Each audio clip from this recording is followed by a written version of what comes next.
Assalamualaikum warahmatullahi wabarakatuh.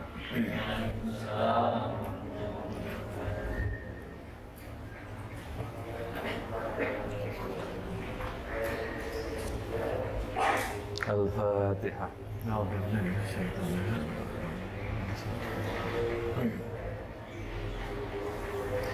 Al-Fatihah.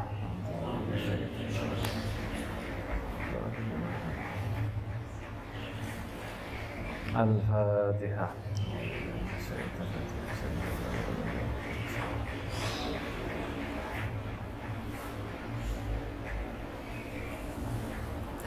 Bismillahirrahmanirrahim. Subhanaka la ilma lana illa ma 'allamtana innaka antal alimul hakim.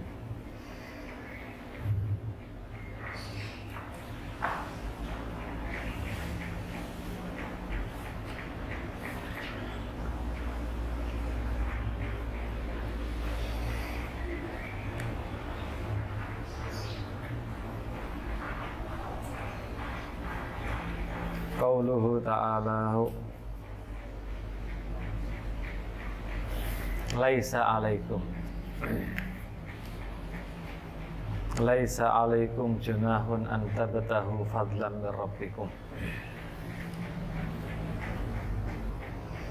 Al-muradu bibtigha'il fadli, maksud dalam kalimat an tabtahu fadlan itu adalah at-tijaratu wal iktisabu bil kulli, berdagang dan bekerja dengan apapun.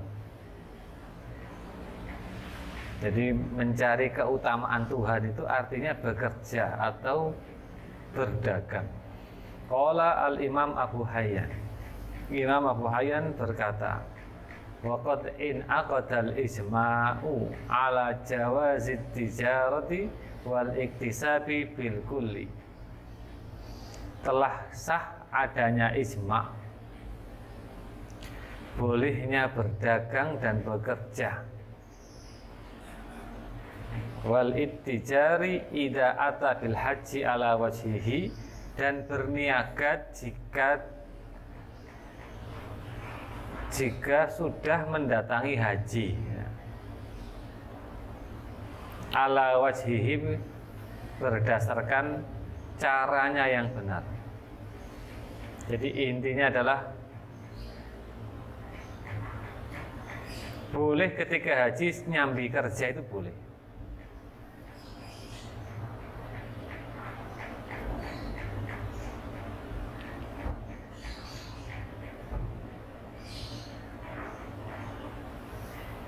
Jadi kerja ketika haji itu boleh. Makanya banyak petugas haji yang itu kerja sebenarnya. Dia kan dibayar, tapi mereka juga haji. Ada yang dagang, itu ya dalam rangka haji. Karena haji itu pada intinya kan tidak terlalu banyak. Pada intinya haji itu adalah di Arafah ketika tanggal 9. Entah beberapa menit, pokoknya di situ wukuf sebentar saja, itu sudah sah setelah zuhur. Kemudian nginap di Mina, kemudian lempar jumroh, lalu tawaf, sa'i, sudah selesai. Itu sudah selesai hajinya. Nah, di sela-sela itu kan masih banyak. Mau apapun ya, mau dagang, mau apa, silakan. Kecuali ada pendapat syad, illa manu kila syadzan an Sa'id bin Jubair. Ada pendapat syad dari Sa'id bin Jubair. Syad itu artinya pendapat itu sebenarnya kuat, tetapi menyalahi atau bertentangan dengan pendapat lain yang lebih kuat. Jadi syad itu artinya dia kuat, tapi menyalahi yang lebih kuat.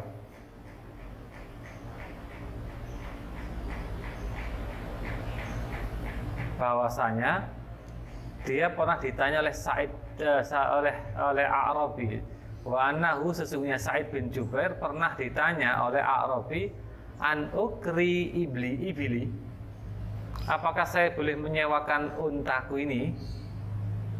Wa ana uridul hajjah, sedangkan saya ingin haji.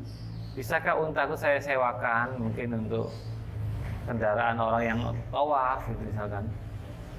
Afaya jizi ini apakah boleh bagiku, cukup bagiku? Qala la, tidak, kata Sa'id bin Jubair, wala karomata, dan tidak ada kemuliaan di situ. Pendapat Sa'id ini, meskipun Sa'id bin Jubair adalah orang yang terpercaya, tapi menyalahi atau bertentangan dengan pendapat umum, maka pendapat Sa'id bin Jubair ini dianggap sebagai pendapat yang syadz. Wa hadza mukhalifun li dzahiril kitabi wal ijma'. Pendapat ini menyalahi Quran dan ijma'. Quran mengatakan laisa alaikum junahun, boleh bagi kalian untuk mencari keutamaan Tuhan dengan berdagang, dengan bekerja mencari uang ketika haji. Wal ijma', dan menyalahi ijma', falayu awwalu alaihi, maka tidak perlu dijadikan pedoman. Jadi pendapat syadz itu adalah pendapat yang menyalahi pendapat lain yang lebih kuat, meskipun itu adalah dari orang hebat. Seumpama katakanlah ulama terkenal di dunia siapa gitu, lalu berpendapat yang aneh, menyalahi umumnya pendapat yang lain, yaitu syadz gitu.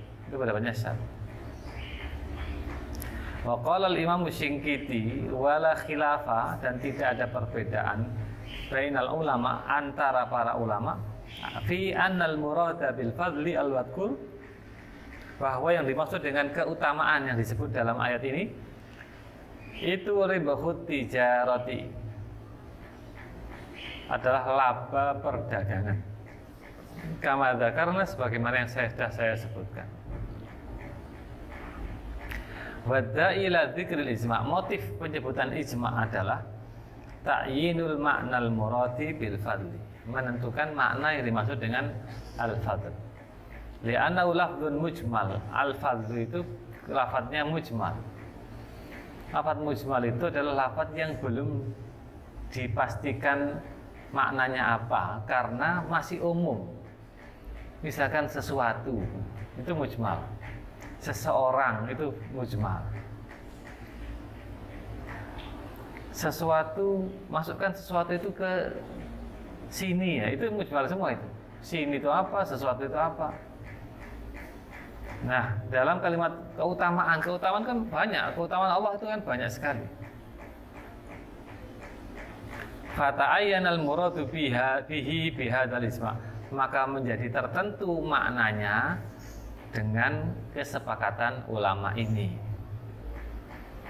Qauluhu ta'ala wa minhum man yaqulu rabbana atina fid dunya hasanah wa fil akhirati hasanah. Kalimat akhirah hasanah itu telah disepakati oleh para ulama bahwa di akhirat itu hasanah adalah surga. Hasanatul akhirah hiyal jannah. Jadi maknanya begini, rabbana atina fid dunya hasanah wa fil akhirati jannatan. Itu maknanya begitu. Jadi yang di akhirat itu maknanya jannah. Jadi tafsirnya harusnya surga, bukan kebaikan lagi, tapi surga. Berilah kami di akhirat surga. Fil akhirati jannatan. Kenapa? Karena sudah ittifaq ulama, sudah ijma' ulama tafsir bahwa hasanah itu adalah surga yang akhirat. Yang dunia itu yang diperdebatkan. Qala al-Imam Ibnu Atiyah wa hasanatul akhirati al-jannatu bi isma'in. Kebaikan akhirat adalah surga, sudah sepakat dengan kesepakatan. Qala al-Imam Al-Qurtubi walladzi alaihi aktsaru ahli ilmi, yang telah disepakati oleh para ulama, anal murada bil hasanatain, yang dimaksud dengan dua kebaikan, iku ni'amud dunya wal akhirati, kenikmatan dunia dan akhirat. Wa hadza huwa sahih, inilah yang benar kata Imam Qurtubi. Fa innal ladzi yahina lafdha yaqtadi hadza kullahu, karena sesungguhnya lafaz menuntut kenikmatan ini seluruhnya. Fa inna hasanatan nakiratun fi siyaqid du'a, karena kebaikan dalam ayat ini nakirah. Nakirah itu masih tidak spesifik. Fi siyaqid du'a, dalam konteks doa atau doa. Fa huwa muhtamilun likuli hasanatin, mengandung semua kebaikan, minal hasanati alal badal, dari berbagai kebaikan alal badali, menjadi badal. Maksudnya apa menjadi badal ini? Menjadi penggantinya dalam kalimat yaitu gitu. Wa hasatul akhirati, sedangkan hasanah akhirat adalah al jannatu bi ijma'in, sedangkan kebaikan akhirat itu adalah surga dengan kesepakatan para ulama. Karena kalau kita angen-angen misalkan manja bil hasanati, maknanya apa? Orang yang melakukan kebaikan di akhirat tidak ada lagi kebaikan. Tidak ada lagi orang berbuat baik lah di akhirat itu, dalam tanda kutip. Nggak ada orang lagi beramal, itu nggak ada, orang sholat itu nggak ada, membantu orang lain nggak ada di akhirat. Di akhirat hanya balasan saja. Jadi semuanya ya kenikmatan. Jadi hal jazaul ihsan bil ihsan, itu misalkan itu manja bil hasanati falahu asyru amsalnya, kebaikannya 10 kali lipat dibalas. Kalau pembalasan itu di akhirat, tidak lagi kebaikan namanya, tapi surga. Nah, itu surga. Kenapa? Ya tadi itu, karena di akhirat tidak ada lagi perbuatan. Perbuatan yang kita pahami sebagai taklif ya. Taklif itu kan diperintah, kita diperintahkan berbuat baik pada orang lain, diperintahkan membantu. Itu kan perintah semua. Di akhirat tidak ada lagi perintah.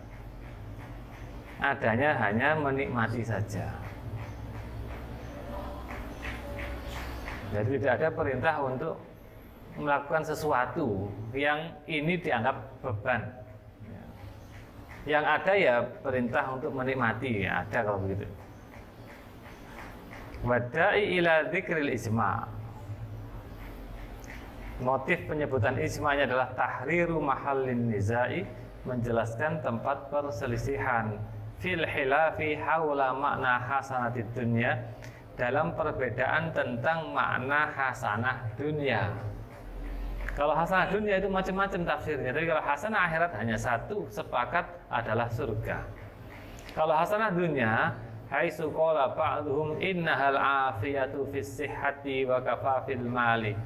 Pendapat pertama mengatakan hasanah dunia adalah kesehatan dan kecukupan harta. Wa qala ba'dhum al-ilmu wal ibadatu. Sebagian mengatakan hasanah dunia adalah ilmu dan ibadah. Dapat ilmu, dapat kemampuan ibadah, itu adalah hasanah dunia. Wa qala ba'dhum hiyal mal. Ada juga yang mengatakan hasanah dunia adalah harta. Pendapat yang keempat, hasanah dunia adalah wanita yang cantik. Al-mar'atul hasnah. Wanita yang cantik itu sebenarnya ya, saya perlu menjelaskan ini karena berdasarkan pengalaman ya. Seperti kita membayangkan perempuan surga bidadari. Manusia itu sebenarnya baru bisa membayangkan yang pernah dilihatnya. Ini fakta, tidak mungkin orang bisa membayangkan yang nggak pernah dilihat. Jadi maksimal kita ini bayangkan perempuan bidadari di surga itu, wanita cantik lah ya, itu dalam bayangan kita yang menurut kita itu cantik. Jadi sangat subjektif sekali. Mungkin kita membayangkan seperti siapalah tokoh, mungkin orang-orang Arab atau orang-orang Eropa atau orang-orang Indonesia. Tapi kita jangan lupa bahwa orang-orang Afrika itu akan membayangkan bahwa bidadarinya hitam. Tidak mungkin mereka membayangkan bidadari di surga itu putih-putih kayak orang Indonesia atau orang Arab. Tidak mungkin orang Afrika membayangkan demikian. Kenapa? Karena mereka tidak senang dengan perempuan kulit putih. Ya, ini sekedar dialog saja. Saya pernah, bukan saya ya, teman-teman lah, pas guyon-guyon itu.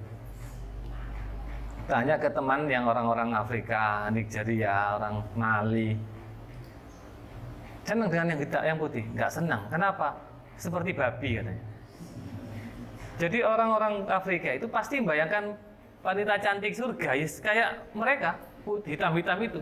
Yang kita nggak mau itu pasti. Yang pasti kita nggak mau itu, pasti nggak mau. Tapi mereka bayangkan, nggak mungkin bayangkan seperti wanita Indonesia, nggak mungkin. Atau seperti orang-orang yang di Eropa, nggak mungkin itu. Kenapa? Karena mereka tidak senang. Nah inilah yang harus kita pahami itu, bahwa batasan kita ini hanya batasan bayangan. Kita hanya membayangkan yang pernah dilihat. Kita tidak pernah membayangkan apa yang sebenarnya. Tidak akan bisa kita bayangkan karena itu di luar batas kemampuan manusia. Istilahnya adalah mala ainun ro'at, itu nggak mungkin bisa tergambarkan. Sedangkan kita hanya mampu membayangkan yang sudah pernah dilihat. Ini fakta dimanapun, baik melihat secara nyata maupun di dalam mimpi. Jadi misalkan kita membayangkan surga seperti itu, air terjunnya, karena kita pernah melihat air terjun seperti itu. Entah di TV, entah di dalam mimpi kita, atau dalam kenyataan kita pernah kemana, kita membayangkan nanti di surga seperti itu. Makanya orang Arab itu ketika di Indonesia mereka kaget. Karena nggak pernah membayangkan surga seperti di Indonesia. Jika muncul kata-kata Indonesia ini qit'atun minal jannah. Karena mengalahkan bayangan mereka gitu loh. Mengalahkan surga dalam bayangan mereka. Mereka datang ke Indonesia itu kaget, ternyata ada yang lebih indah dari surga gitu. Surga bayangannya ya, surga bayangan mereka. Karena taman-taman di Arab zaman itu ya kalah dengan taman haki, kalah gitu. Sudah kalah itu. Taman-taman di Arab itu sangat, ya kita bisa membayangkan itu adalah taman yang ya jadul lah ya, jelek. Tapi itu sudah hebat sekali, bayangan mereka sudah hebat sekali. Karena mereka tidak pernah melihat Indonesia, maka tidak pernah bisa membayangkan surga yang seperti di Indonesia. Sehingga ketika datang ke sini, banyaklah mereka bersair, bersenandung, syair-syair yang memuji keindahan negara Indonesia ini. Dan dikatakan lebih indah dari surga bagi mereka ya. Ini juga bisa menjadi guyonan ya, bahwa orang Indonesia itu rata-rata sudah tidak begitu senang dengan surga. Karena mereka sudah biasa dengan melihat keindahan biasa sekali. Orang Batu itu lihat air terjun, lihat sungai yang mengalir jernih bolak-balik. Orang Indonesia itu baru takut kalau diiming-imingi neraka. Ditakut-takutin neraka baru takut itu. Kenapa? Karena mereka tidak pernah membayangkan panas kayak apa, nggak pernah dibayangkan. Sedangkan orang Arab diiming-imingi surga senang sekali.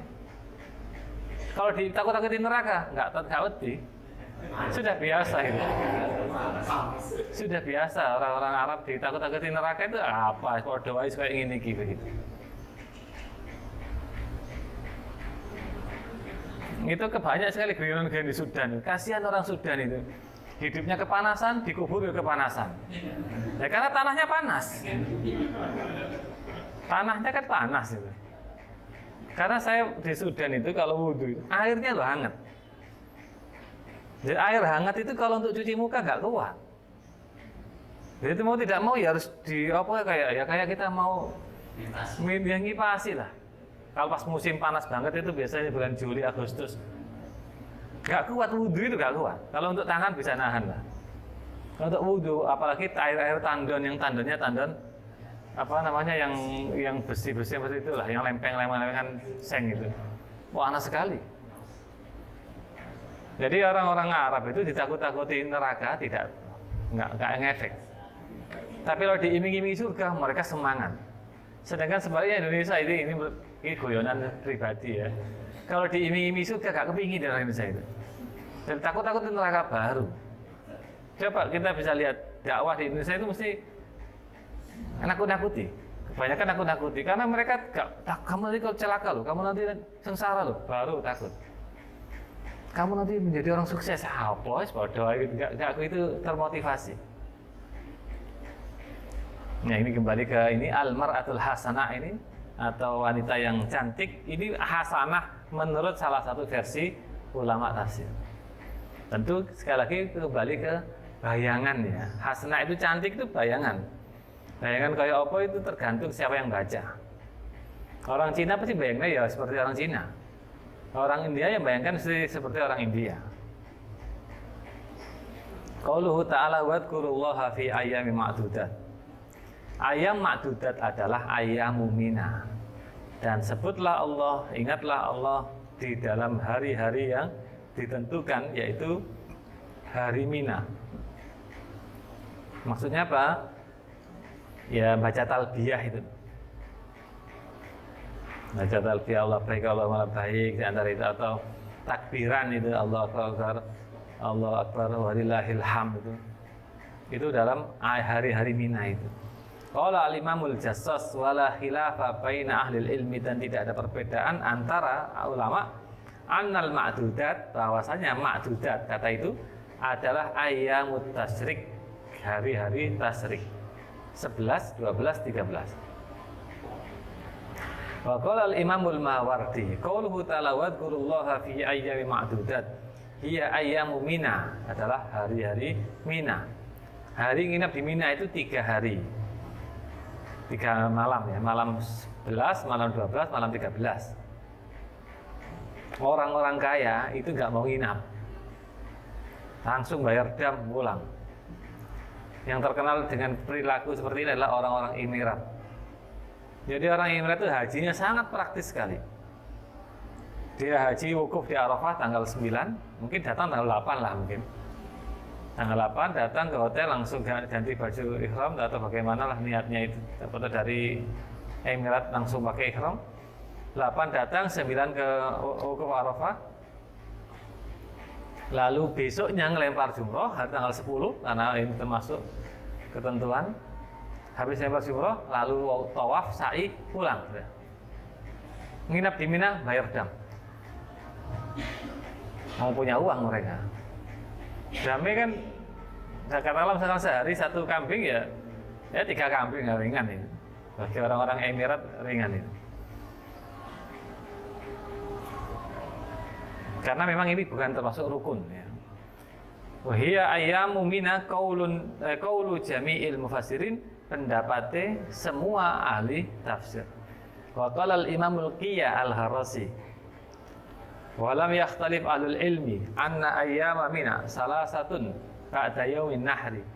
Tidak ada yang berbeda-beda, tidak ada yang berselisih pendapat antara ahlul ilmi bahwa hari-hari Mina adalah 3 hari setelah hari raya Idul Adha. Yaumun Nahr itu adalah hari raya Idul Adha. Setelah itu 11, 12, 13. Wa qala al-Imam Ar-Razi wa ajma'atil ummatu ala anna hadzal hukma innama sabata fi ayyami Mina. Imam Razi mengatakan telah sepakat umat ini bahwa hukum sesungguhnya ditetapkan atau telah tetap pada hari-hari Mina, yaitu hari-hari tasyrik. Fa'alimna annal ayyamal ma'dudat hiya ayyamut tasyrik. Maka kita tahu bahwa hari-hari yang ma'dudat tadi dalam ayat tadi, ayyam ma'dudat hiya ayyamut tasyrik, yaitu hari tasyrik. Wa qala al-Imam al-Qurtubi wala khilafa bainal ulama, tidak ada perbedaan antar ulama, artinya sepakat ya. Annal ayyamal ma'dudat, bahwa hari-hari yang ditentukan, yang dihitung itu adalah fi hadil ayat, di dalam ayat tadi, hiya ayyamu Mina, ayam Mina atau hari-hari Mina, wa hiya ayyamut tasyrik. Wa anna hadil salasatal asma waqi'atun 'alaiha, sesungguhnya 3 nama itu terjadi padanya atau tertuju kepadanya. Wa ya ayyamu ramyil jimar, yaitu hari melempar jumrah. Wa ya waqi'atun 'ala salasat al ayyam, itu terjadi pada 3 hari allati yata'ajjalul hajj minha fi yaumaini ba'da yaumin nahri, yang orang yang haji bisa bersegera dalam 2 hari, berarti nafar awal istilahnya. Tanggal 12 keluar dari Mina, nafar awal boleh. Faman ta'ajjala fi yaumaini fala itsma alaihi wa man ta'akhkhara fala itsma alaihi. Mau tamat tanggal 12 enggak apa-apa. Faqif ala dzalika, maka berhentilah pada pemahaman itu. Wadda'i ila dzikril isma ta'yinul ma'nal murad fi qouli ayyam ma'dudat. Motif penyebutan isma adalah menentukan makna yang dimaksud dengan firman Allah ayyama ma'dudat wa daf'u tawahhum li ma'nan akhar, dan mencegah pemahaman makna yang lain. Wadkurullaha fi ayyami ma'dudat. Siapa yang diperintahkan membaca zikir ini? Siapa yang dibaca talbiyah takbir? Siapa yang baca takbir ini? Wattafaqu ala, para ulama sepakat annal mukhatab bil amri, yang disuruh oleh Allah fil ayat, di dalam ayat itu huwal hajj, yaitu haji, yaitu orang yang haji. Jadi wadkurullaha itu khusus bagi yang sedang haji. Itu maksudnya. Kalau nggak haji baca takbir ya boleh, tapi bukan diperintahkan. Artinya derajat perintahnya tidak menjadi kuat. Ya perintah kuat, tapi yang muakkad itu yang haji maksudnya gitu. Qala al-Imam Ibnul Arabi al-mas'alatu salisah fil murad bi hadza dzikri. Dalam makna zikir ini, la khilafa annal mukhataba bihi huwal hajju. Tidak ada perbedaan ulama bahwa yang diajak bicara dalam ayat ini adalah jamaah haji.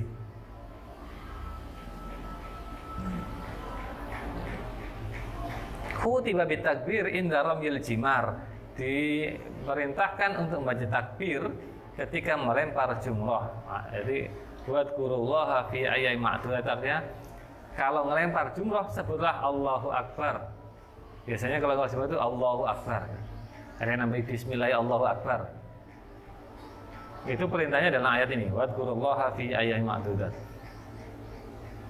Wa qala al-Imamul Qurtubi wala khilafah, tidak ada perbedaan pendapat, annal mukhataba bi hadzal dzikri huwal hajj, yang diajak bicara dalam zikir ini, perintah zikir ini adalah jamaah haji. Khutiba bit takbir inda ramyil jimar, diperintahkan membaca takbir ketika melempar jumrah. Wa alama ruziqa min bahimatil an'am fil ayyamil ma'lumat, dan atas yang diberi rezeki berupa ternak-ternak di hari-hari yang telah diketahui. Wa inda adbaris sholawati duna talbiyatin, dan setelah selesai sholat tanpa talbiyah, bukan labbaika lagi, tapi yang setelah assalamualaikum, Allahu akbar, Allahu akbar, Allahu akbar, la ilaha illallah, akbar, Allahu akbar, alhamdulillah. Itulah yang diperintahkan. Ya, sepakat bahwa haji diajak bicara di sini. Nah, sekarang yang non haji bagaimana? Nah, yang non haji ini yang diperselisihkan. Yang bukan jamaah haji ini apakah masuk atau tidak itu diperselisihkan. Tapi yang haji pasti. Nah, berarti ini adalah tahrir mahallin niza. Wa hal yadkhulu ghairul haji fi hadza amla? Apakah yang non haji, non jamaah haji masuk dalam perintah ini atau tidak? Falladhi alaihi fuqahaul amsar wal masyahir minas sahabati wat tabi'in. Nah, tapi kebanyakan ya, kalau jumhur ulama negeri yang terkenal baik dari sahabat tabi'in, mereka mengatakan annal murada bit takbir kullu ahadin, yang diperintahkan untuk bertakbir semua, masing-masing orang. Wa khususan fi awqatis sholawat, lebih-lebih di waktu-waktu sholat. Fayukabbir inda inqida'i kulli sholatin, maka hendaknya dia membaca takbir ketika selesai sholat.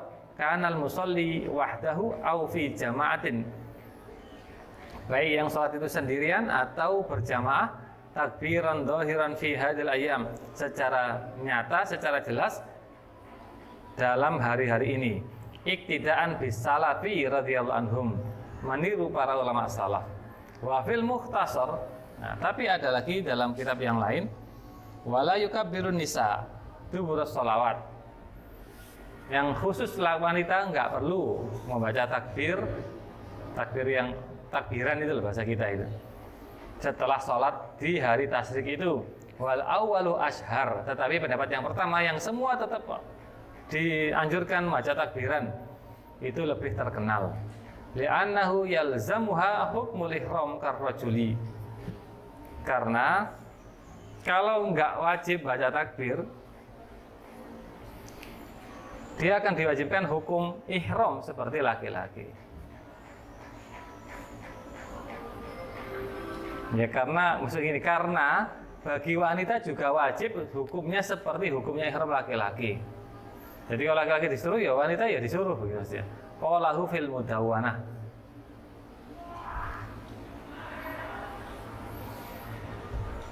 Wadda'i ila dzikril isma', mudawwanah nama kitab ya, madhab Maliki. Wadda'i ila dzikril isma' tahriru mahallin niza'. Motif penyebutan isma'nya adalah menerangkan tempat perselisihan. Jadi mereka sudah sepakat bahwa jamaah haji diajak bicara dalam ayat itu. Tapi apakah yang non jamaah haji diajak bicara? Mereka berselisih pendapat. Tapi yang haji pasti, jadi sepakat sudah haji masuk. Tapi yang non haji bagaimana? Ada yang mengatakan iya, ada yang mengatakan tidak. Haitsu ihtalafal mufassirun, karena mufassir berbeda pendapat fi ghairil hajj, pada non jamaah haji. Hal yadkhulu fil mukhatab amla, apakah jamaah haji itu masuk dalam perintah ini atau tidak?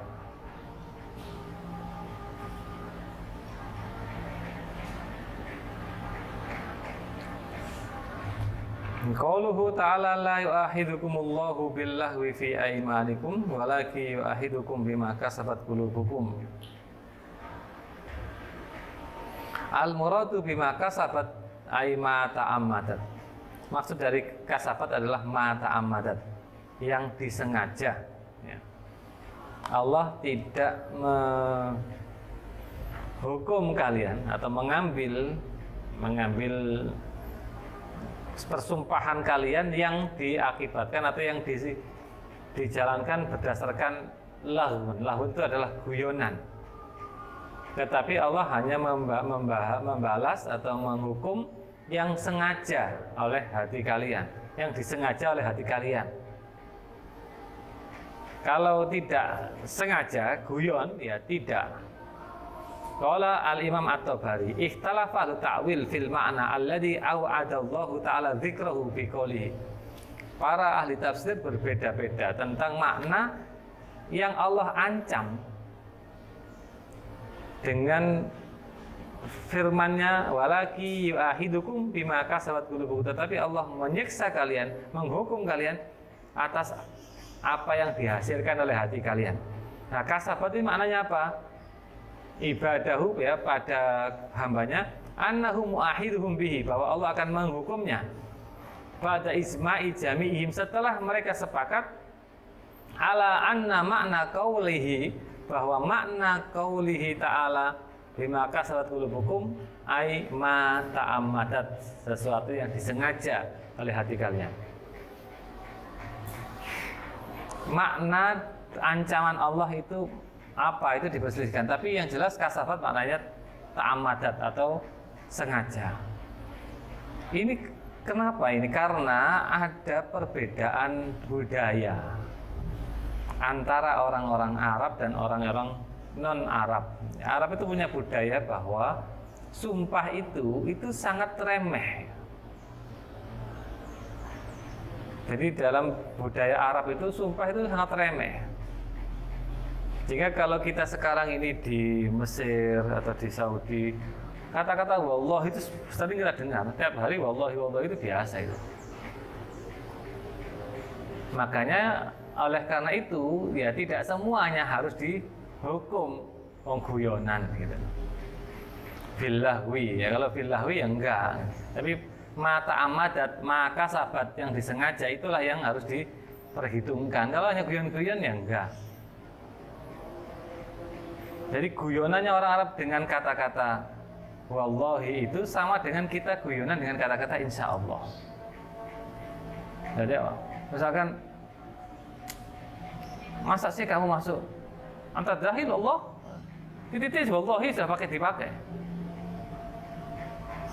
Aku kemarin ketemu, la wallahi, masa sih itu sudah wallah sudah. Wallahi, biasa itu kalimat. Yo aku ingin ketemu koncone kayak pakai wallahi. Demi Allah kamu ketemu temanmu? Iya demi Allah, gitu aja demi Allah. Jadi mereka sudah terbiasa dengan itu. Jadi wallahi itu seperti tidak ada kehormatannya lah dalam kutip ya, tidak lagi menjadi sesuatu yang sakral, tidak ada kesakralannya. Sama dengan di Indonesia, mbok teko ya nang omahku, insyaallah pasti gak teko. Kalau ada insyaallah jelas gak datang. Padahal orang Arab kalau dengan insyaallah itu hampir dikatakan pasti. Misalnya begini contohnya, kita mau naik kereta api dari Kertosono atau dari Jombang menuju timur. Pak, kereta ini ke Surabaya. Jawabannya konduktor kalau di Mesir, insya Allah. Ini pasti kok, pasti ke Surabaya, arahnya ke sana. Berhentinya kan mesti Surabaya. Tapi jawabannya mereka insya Allah. Kan kita jadi ragu. Kalau saya karena terbiasa dengan Indonesia, ya insya Allah itu guyon. Iya takut tanya yang lain saya. Iya ini ke Mesir, ini ke Kairo ini. Jawabannya rata insya Allah. Artinya insya Allah itu iya. Jadi insya Allah bagi orang Arab itu iya. Kalau wallahi bagi orang Arab itu, apalah kayak kita mosok sih, iya tak? Ini pakai wallahi, guyonan. Kalau di Indonesia sebaliknya, kalau wallahi itu sudah pasti itu. Ini ke Surabaya, iya wallahi ini Surabaya ini, jelas itu. Kalau di Indonesia, kalau insya Allah itu malah tidak. Jadi insya Allah itu adalah semacam cara untuk membebaskan diri dari tuntutan janji. Menilai nang Surabaya maneh mampir ya, insya Allah, gak mungkin mampir. Sampai tua gak mungkin mampir. Wada'i ila dzikril isma'. Motif penyebutan isma'nya adalah tahrir mahallin niza', untuk menentukan, menjelaskan tempat perselisihan. Haitsu yujadul khilaf, karena ada perbedaan. Haitsu itu maknanya banyak, dan di sini maknanya karena. Fi makna alladhi au'adallahu ta'ala ibadahu, pada makna sesuatu yang diancam oleh Allah untuk dihukum. Yang diancam oleh Allah untuk dihukum apa? Itulah yang diperdebatkan. Fil makna lagi dalam makna sesuatu, au ada yang Allah janjikan, Allah ancam ibadahu pada hambanya, annahu yu'ahidhum bihi, Allah akan menghukumnya dengan sesuatu itu diperdebatkan. Kama asyara ilaihil Imam Tabari, sebagaimana disyarat oleh Imam Tabari, faqila, dia mengatakan yang diancam oleh Allah adalah innahu halaful halifi minhum ala kadhibin wa batilin, sumpahnya orang yang sumpah berdasarkan kebohongan dan kebatilan. Sumpah demi Allah tapi yang disumpahi bejo. Nah itulah yang diancam, kata pendapat pertama. Pendapat kedua mengatakan innahu halaful halif ala batilin ya'lamuhu batilan. Sumpahnya orang yang sumpah atas kebatilan tapi dia tahu kalau itu adalah batil, tapi tetap dilawan. Misalkan ini bukan punya saya, ini punya teman saya, tapi demi Allah ini punya saya, padahal saya tahu ini bukan teman saya. Itulah yang diancam oleh Allah. Waqila bal dzalika ma'nayani. Ada juga pendapat lain mengatakan di situ ada dua makna. Ahaduhuma, salah satunya mu'akhadun bihil abdu, hamba dihukum fi halid dunya, di dalam kehidupan dunia, bi ilzamillahi iyahu al kafarata, dengan cara Allah mewajibkan kepadanya kafarah sumpah, minhu dari sumpahnya. Wal akhar, yang lain, dua makna yang lain, minhuma mu'akhadun bihi fil akhirati illa ayyafuwa, dia akan dihukum, diancam di akhirat, mu'akhadun dihukum dengan sumpahnya itu kecuali memaafkan. Kecuali memaafkan. Saya melaporkan yang diajak, yang disumpahi itu, yang dibijui itu memaafkan. Qauluhu ta'ala wa bu'ulatuhunna ahaqqu biraddihinna fi dzalika.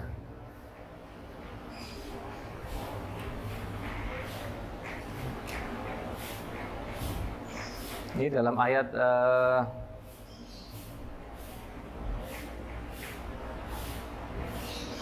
wal mutallaqatu, lalu ada at-talaqu marratan. Wa bu'ulatuhunna ahaqqu biraddihinna fi dzalika in aradu islaha. Jadi wal mutallaqatu yatarabbasna bi anfusihinna salasata quru. Orang-orang yang diceraikan itu menunggu 3 kali suci, Syafi'i. Lalu ada kalimat suami mereka berhak untuk mengembalikan istri-istrinya fi dzalika, dalam itu. Apa dzalika itu? Dzalika itu maknanya iddah. Jadi suami lebih berhak untuk merujuk istrinya di masa iddah. Iddah 3 kali suci. Misalkan setelah diceraikan 2 kali suci, tiba-tiba suaminya ngajak rujuk, itu nggak apa-apa. Itu lebih berhak daripada menerima lamaran orang lain, maksudnya begitu. Al-murad bi qoulihi fi dzalika ay fil iddati, maksudnya dalam iddah. Qala al-Imam al-Qurtubi wa bu'ulatuhunna haqqu bi raddihinna fi dzalika, ayakni fi iddatihinna, dalam iddahnya. Wa hadza ma la khilafa fihi bainal ulama. Inilah dan ini tidak ada perbedaan antar para ulama, annahu ana bihi al-iddata, sesungguhnya Allah memaksudkan kata dalika di sini adalah iddah. Wala yahillu lahunna ayyaktumna ma khalaqallahu fi arhamihinna. Ketika masa iddah itu, wanita yang diceraikan tidak boleh menyembunyikan yang ada dalam rahimnya. In kunna yu'minu billahi wal yawmil akhir, kalau beriman enggak boleh itu. Maksudnya apa ya? Seumpama hamil yang ngomong.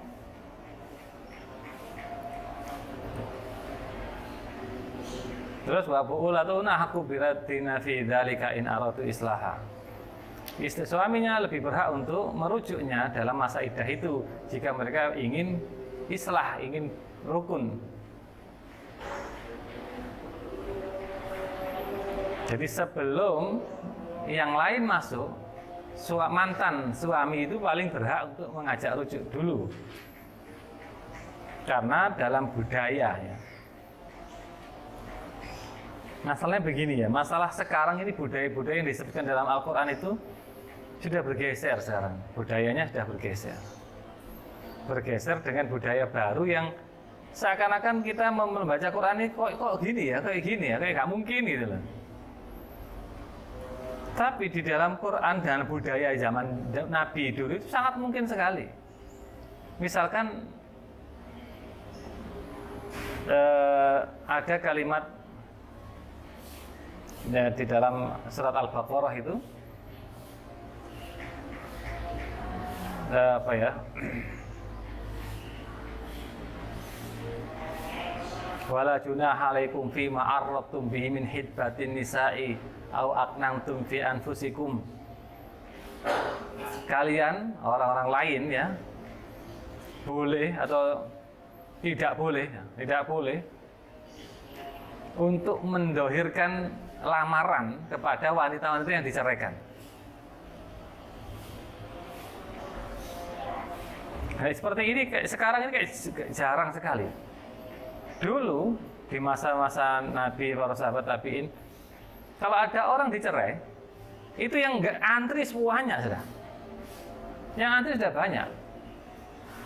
Tradisinya di sana itu adalah tradisi nikah.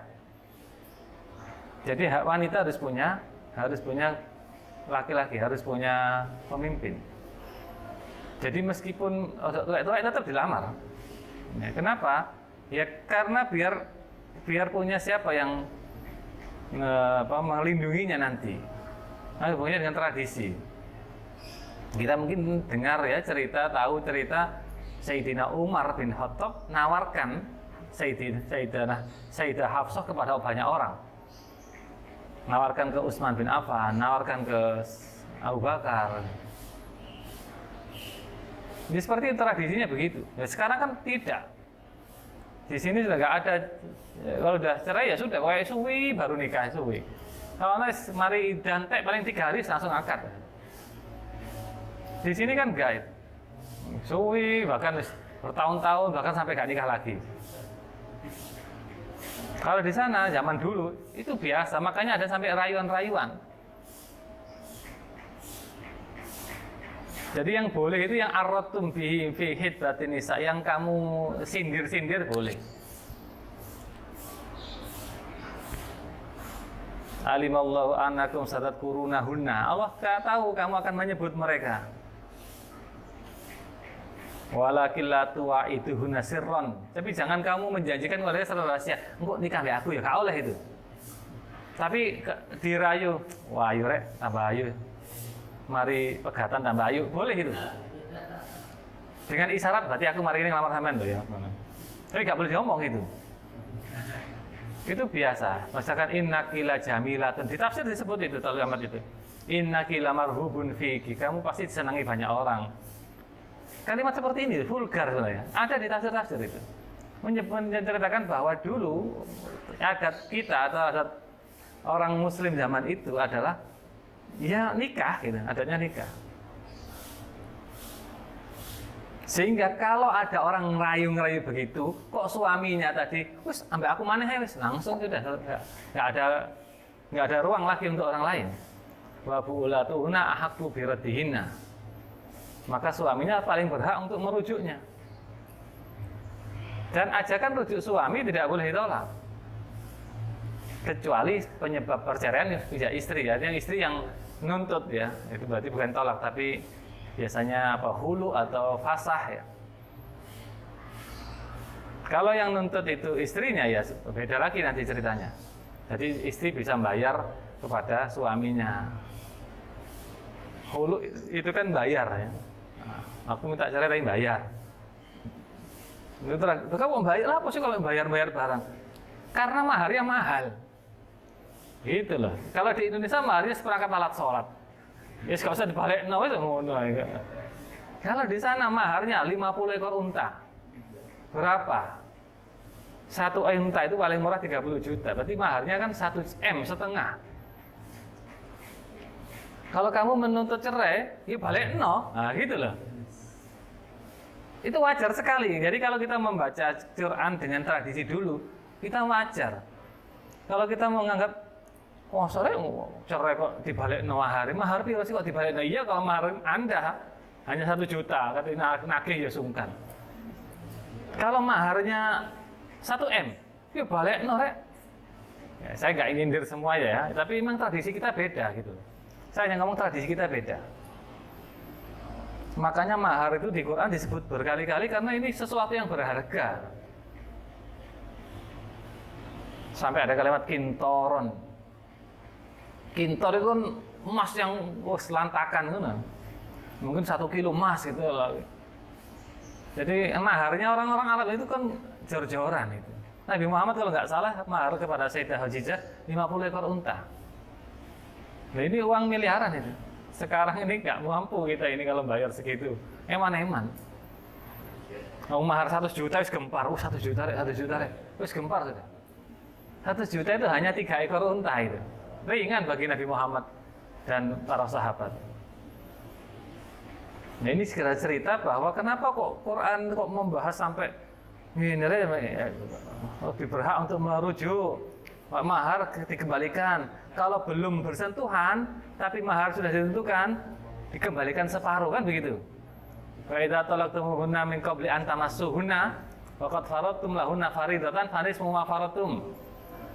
Kalau sudah akad ditentukan maharnya 1 juta. Tapi belum disentuh, maksudnya belum jima tapi kok cerai, maka bayar separuh. Illa ayyafuna, kecuali pihak suami atau pihak istri maksudnya. Kecuali pihak istri mengikhlaskan wis, balik kabeh wis. Tapi kalau mereka tidak mengikhlaskan ya bayarkan separuh. Jadi 150 juta. Ya. Jadi separuh mahar itu besar gitu.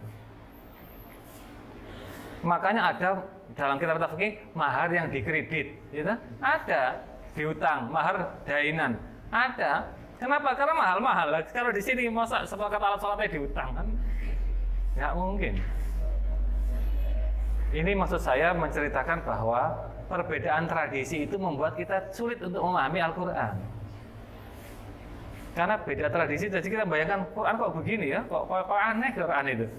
Ya sebenarnya nggak aneh kalau zaman dulu gitu. Orang sangat terbantu dengan kalimat-kalimat Quran yang kembalikan separuh. Lalu itu nggak boleh ini, jelas itu. Fala ta'khudhu minhunna syai'a. Jangan kau ambil 11. Kalau sudah digauli, nggak usah diambil.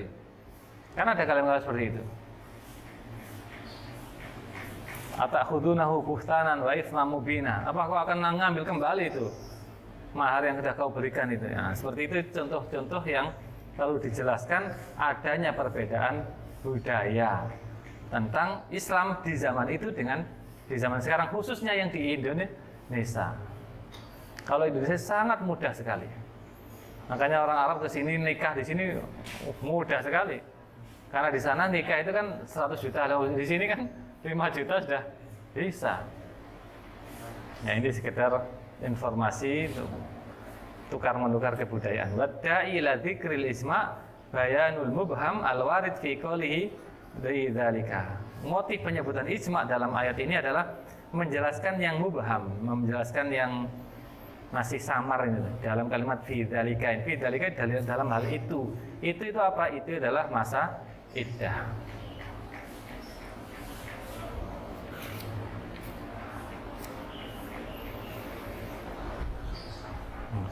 Al-Fatihah.